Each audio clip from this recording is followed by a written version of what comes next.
Hey Chris, what's going on? This is Jen. You're catching me on my downtime. I just got done watching your video, Bisexuality is Equality.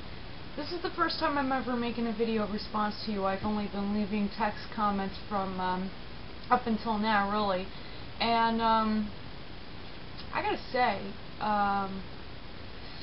wow, this is kind of a complex thing to talk about for a lot of people. And I sometimes still get very shy talking about it because not everybody understands, you know, whether you're gay, lesbian, or straight, or maybe you're just old school from like the last 2 generations before me. It can be, you know, it can be very, very intense talking about something like this. But I know where you're coming from.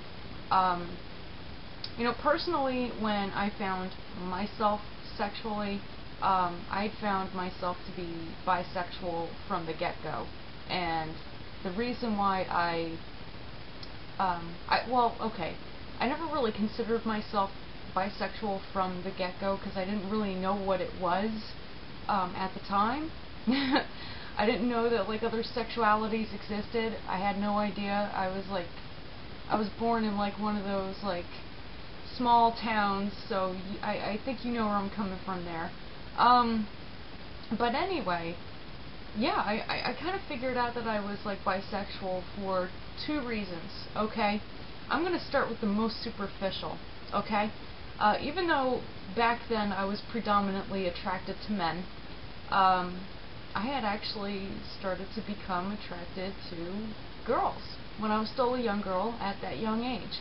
And I didn't know why, and I thought, you know, I thought something was wrong with me.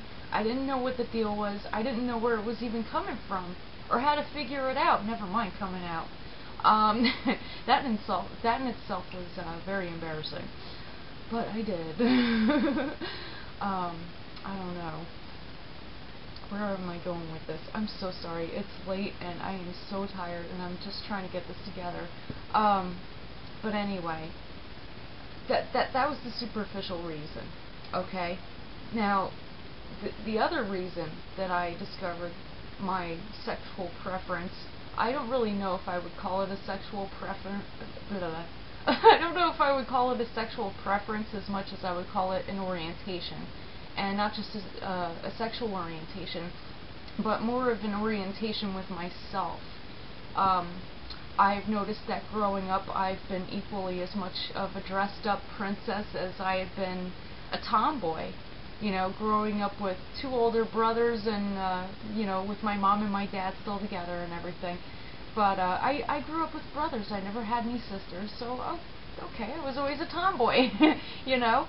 And it went a lot deeper than that. I think that, you know, I'd always loved, naturally, those kind of activities that, like, boys were involved in, like sports, like going out camping, like doing the rough outdoors thing. Like, I was always cool with that. That was always fun. But I never minded being dressed up and beautiful and taking up the spotlight at the same time. Like, I always had that extremity going on, and when I was younger, it was really confusing to me, because I didn't know where it was coming from. And then when I started to realize who I was attracted to, it became more clear to me. And what I realized is that it's an orientation with myself. You know what I mean? For that reason, and also for the major, you know, belief that I have that all spiritual matter is both feminine and masculine. I mean, why else would we experience crying and wanting to kill somebody just because they offended, you know, our mother? You know what I mean? Like, you know, those are both very feminine and masculine emotions that we have inside of us that we experience. And I'm just naming that as an example. And I've come to understand that, you know, all spiritual matter or energy, whatever you want to look at it as, is both feminine and masculine. And I've come to realize that because we experience that every day.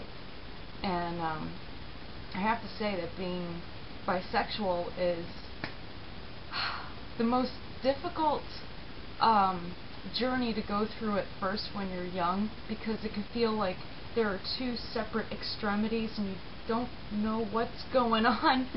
But after a certain amount of time and after experience in relationships and also in life, you come to find that it balances out in a way.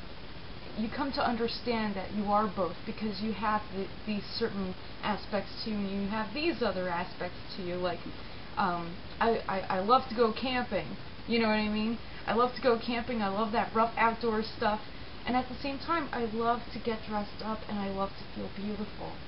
So, because I have both of those things going on, instead of seeing those as opposing extremities, I see that as a balance. You know what I mean? And for me, it's a lot more than, you know, equal opportunity when it comes to relationships. It's a balance for me. It's what pulls me together. I don't know. I just had to share that with you because I really appreciate you making this video. It means a lot to me because a lot of people do say that bisexuality is a cop-out or some sort of excuse to quote-unquote whore around, when that's far from the truth. Now, I'm about to admit something that is pretty much embarrassing to most, but I really don't care. I have not dated somebody, I have not so much as kissed somebody in 2 years. And I've done that by choice. I've done that because I need to focus on me right now. You know what I mean? So for somebody to say that somebody who is bisexual is promiscuous and just wants to get it in, so to speak, that in itself is a cop-out, dude. I'm not saying you said that, but I had to say something. Anyway, I really appreciate you making your video for that reason. Okay, because it's not a cop-out. It's just a state of being. And you know what? If that's the way that you want to go, bask in it. Really. Bask in it and just discover it. And I wish you the best. I really do. Take care.